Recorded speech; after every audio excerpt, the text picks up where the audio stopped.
Тъги в неволи младост минува. Кръвта се ядно в жили вълнува, погледът мрачен, умът не види добро ли, зло ли насреща иде.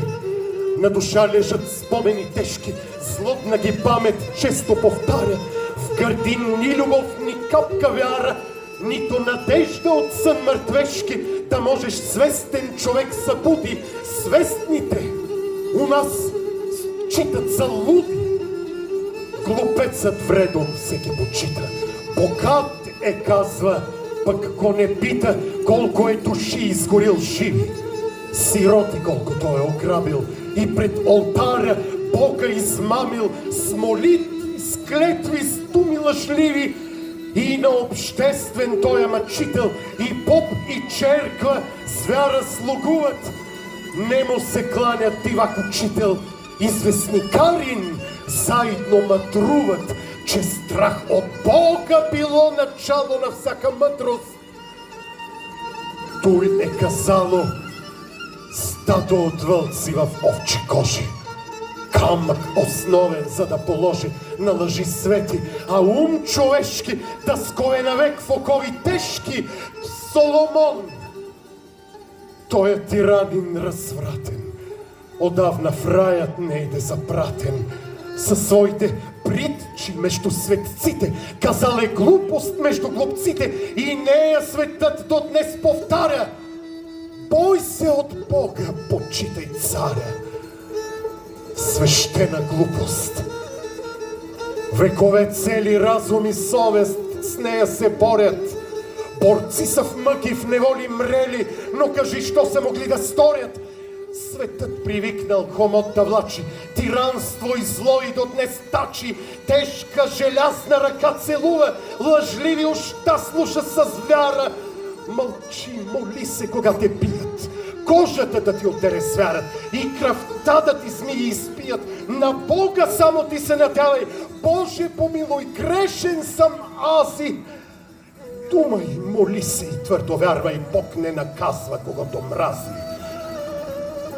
Тъй върви светът. Лъжа и робство на тая пуста земя царува и като залог изрод в потомство ден и нощ вечното преминува.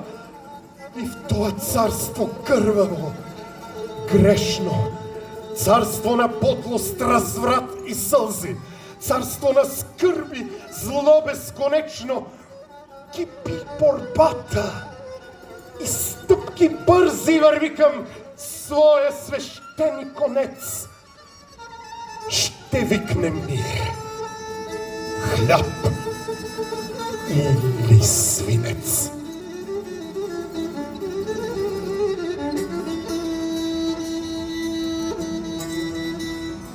Кажи ми, кажи, бедни народе, кой те в таз рабска люлка люлее? Тоз ли, що Спасителят прободе на кръста нявага зверски в ребрата, или тоз, що толкова сгоден ти пее, търпи и ще си спасиш душата? Той ли? Ил някой негов наместник, син на Лойола и брат на Юда, предател верен и жив предвестник на новите гласа сюрмаси, нов Кърджалиев, нова полуда, кой продал брата, убил баща си? Той ли? Кажи ми. Мълчи народа. Глухо и страшно гърмят окови. Не чуй се от тях глас за свобода. Намръщен само с глава, той сочи на сган избрана рояк с котове, сюртуци в реси и слепци сочи. Сочи народът. И пот от чело кърва вселее над камък гробен. Кръстът е забит в живо тело. ръждара зяда глоскани кости, смок е засмукал живот народен, смучат го наши и чужди гости. А бедният роб търпи. И ние без срам, без укор броиме време, откак е в хомот нашата шия.